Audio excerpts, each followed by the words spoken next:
2D areas and 3D volumes by me, Jackson Hepner, and also calculator friendly. You're really calculator required.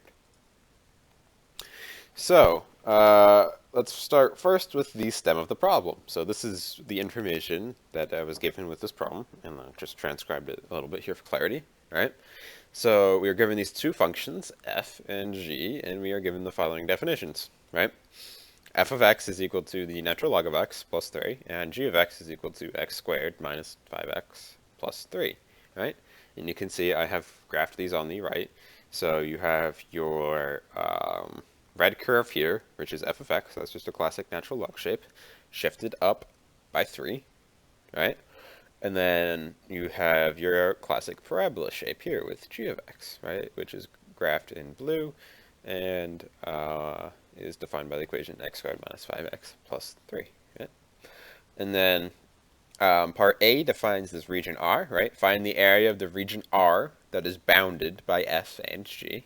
So I have just labeled this right here with the big R for you. And then another problem, or that would be the first thing we have to solve with this problem, right? And on part 2 of this problem is that the region R is the base of an equilateral triangle. For each x, the cross-section of the solid taken perpendicular to the x-axis is an equilateral triangle with the bases in the region R. Determine the volume of the solid. It's a little bit of a lengthy problem, but I'll show you. It's not actually any more complicated than part A in actuality. It's just longer. It's a longer phrasing of an equally difficult problem, right? So the first thing that we're going to have to do here, right, is solve for the x values of the points of intersect. So on the right side of the slideshow, you can just see the same Desmos graph again, right? And then we're just looking for the points where the two lines intersect. That's what it means to intersect, right? And I have the privilege of being on a computer, so I just plugged these into Wolfram Alpha and got my values for the intersects. If you're in an actual test, you can't do that, so onto the TI-84 emulator with us, right? So here you can see I have just graphed these two functions, right? Natural log of x plus 3 and x squared minus 5x plus 3, right? And I'm just looking for these points of points of intersection, right? These intersects. So, right, I just go to trace, and then you can do this cool thing. Right? You go to second calc, and you just tell the calculator that you're looking for an intersect, and you just tell it the two curves that you're looking to intersect, and just give it a guess, which is close enough here, right? And it's going to give you an intersect at 0.27393, yeah, all that, right?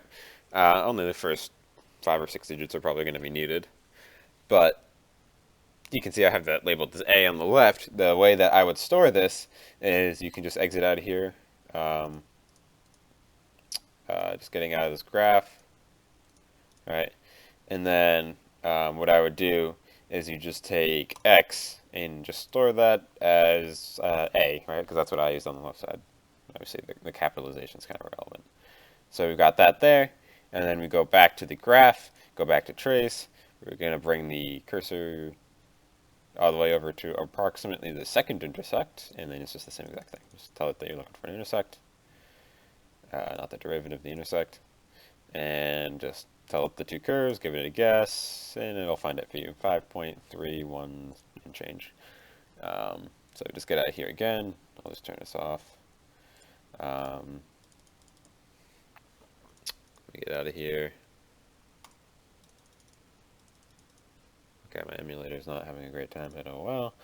And then x again, right? Because I mean, when I'm saying x here in these two inputs into the calculator, it's saying the x that the either the calc solver, right, the numerical solver, if you're using that, or the graphing solver has found, right? And then you just write b here, and now we have a. Just make sure it's giving back the same thing, and b. Hopefully put in there for us. Right? And you're going to want to use that instead of writing out the whole number every time. So just on the side of your paper, just write A equals this, B equals this, and A and B are the intersects. Right? So let's get back into the PowerPoint. And we've got our two intersects. They're labeled, right? Cool. To compute the area, You just have to integrate the difference between the two functions from a to b.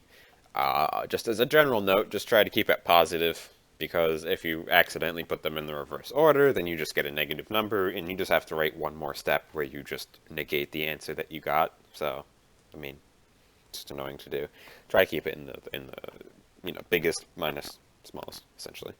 Because f of x is greater than g of x on this whole interval, it would just be the integral from a to b of f of x minus g of x dx, right? And you can just put in the a and b in your calculator and solve away, and you can just write the answer, 24.5866. Make sure you keep at least 3 decimal points of precision, and you're good. That's all there is to that. On to part B, right? This is the slightly more difficult part of the problem, but I'll show you it's actually not that much worse. So the area of an equilateral triangle, right, which is what we're given that these cross sections of this volume are, is A, so area is equal to the square root of 3 over 4 times any one of the side lengths squared. They're all equal because it's equilateral by definition, right? So S is going to be a side length of any equilateral triangle.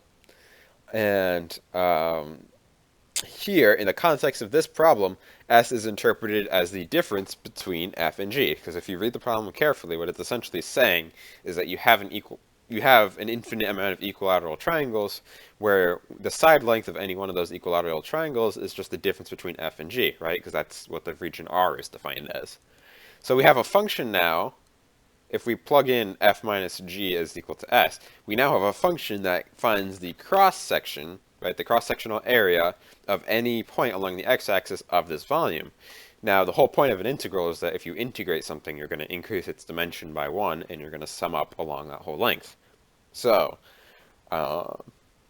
just naturally, you can just integrate this from a to b, integrating this function that gives you the area of the cross-section at any point, and if you just integrate it from a to b, then it's just going to give you the area of the whole volume.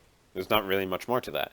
So we've already found a to b, and you can either rederive the formula for an equilateral triangle area. It's not that complicated, or you can just know it yourself, right? Just memorize it.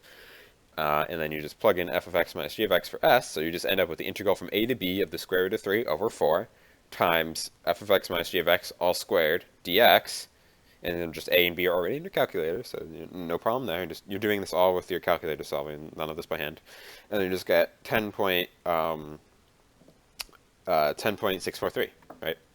And this whole time when I'm saying f of x minus g of x, you can either plug the functions into the calculator, or you like in the graphing, and then use the var system to put them in, or you can manually type it out each time. But when you're writing on the paper, always write f of x and g of x, just because if you write it wrong accidentally, then they're going to take a point off. So there's just no reason not doing that.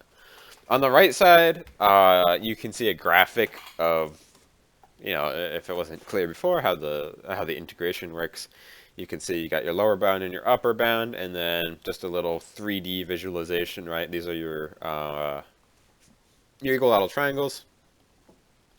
And each one of these is going to give you a certain area. Any point along this axis we choose is going to give us an area. You integrate along that area, and it's going to give you the volume of the whole solid.